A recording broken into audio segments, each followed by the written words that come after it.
بسم اللہ الرحمن الرحیم۔ حضرت عمر بن عباسہ رضی اللہ تعالی عنہ روایت کرتے ہیں، یہ حضرت عمر بن عباسہ جلیل القدر صحابی ہیں، تیسرے یا چوتھے نمبر پر انہوں نے اسلام قبول کیا ہے۔ ابتداءً اسلام قبول کرنے والے صحابہ میں سے ہیں۔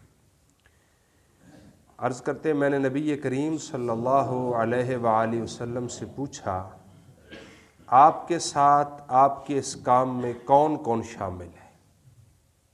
یہ جو آپ تبلیغ کا کام کر رہے ہیں، اسلام پھیلا رہے ہیں، دعوت اسلام دے رہے ہیں، اس میں آپ کے ساتھ اور کون کون شامل ہے؟ تو رسول اللہ صلی اللہ علیہ وسلم نے ارشاد فرمایا، آزاد اور غلام دونوں میرے ساتھ ہیں۔ یعنی یہ صرف دین اسلام آزاد لوگوں کے لیے نہیں، یہ صرف غلام لوگوں کے لیے نہیں، بلکہ دونوں میرے ساتھ ہیں، آزاد بھی غلام بھی۔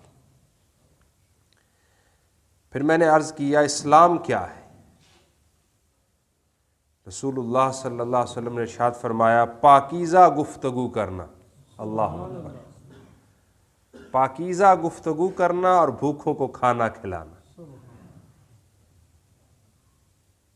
پاکیزہ گفتگو، ہم اپنی گفتگو پہ غور کریں نا، ہماری گفتگو کتنی پاکیزہ ہے۔ اسلام کی ڈیفینیشن اللہ کے نبی صلی اللہ علیہ وسلم بیان کر رہے ہیں، یہ مختلف اوقات میں مختلف بیان کی گئی ہے نا اس حدیث پاک میں۔ پاکیزہ گفتگو اسلام ہے، اور ہماری بات پوری نہیں ہوتی جب تک ہم گالیاں نہ نکال لیں۔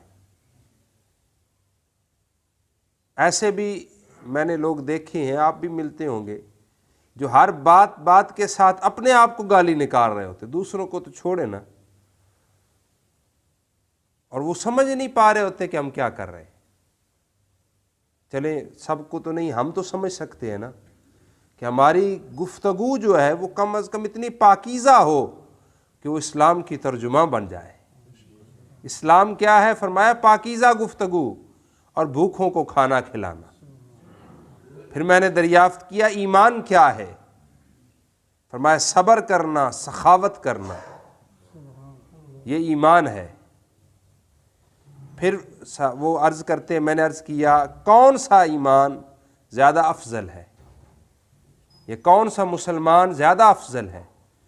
تو رسول اللہ صلی اللہ علیہ وسلم نے ارشاد فرمایا، وہ مسلمان جس کی زبان اور ہاتھ سے دوسرے محفوظ رہیں، وہ سب سے زیادہ افضل مسلمان ہے۔ پھر میں نے پوچھا، ایمان کون سا افضل ہے؟ ارشاد فرمایا، اچھا اخلاق۔ یہ اچھا اخلاق جو ہے یہ اعلیٰ ترین ایمان کا درجہ ہے۔ ہم غازی بھی ہیں، نمازی بھی ہیں، حاجی بھی ہیں، لیکن اخلاق کے اعتبار سے ہم گرے ہوئے ہیں۔ اخلاقیات ہم میں بہت کم پائی جاتی ہے۔ پھر فرماتے ہیں حضرت عمر بن عباسہ، میں نے پوچھا افضل نماز کون سی ہے؟ تو رسول اللہ صلی اللہ علیہ وسلم نے فرمایا، جس کا قیام لمبا ہو۔ لمبا قیام کرنا یہ افضل نماز ہے۔ لیکن اگر جماعت کے وقت ہوں، آپ جماعت کرا رہے ہوں، تو پھر لمبا قیام نہ کریں، کیونکہ نبی پاک صلی اللہ علیہ وسلم کی عادت مبارکہ ہے، جب آپ جماعت کراتے تو مختصر جماعت کرواتے۔ مختصر کا معنی یہ بھی نہیں ہے کہ رکوع و سجود بھی پورے نہ ہو پائیں، بلکہ پورے ہوں لیکن اس میں کسی کو تکلیف نہ ہو۔ اگر لمبا قیام کر لیا جائے تو ہو سکتا ہے کوئی بوڑھا، کوئی بیمار، کوئی اس طرح کا پیچھے نمازی ہو تو وہ پریشان ہو جائے۔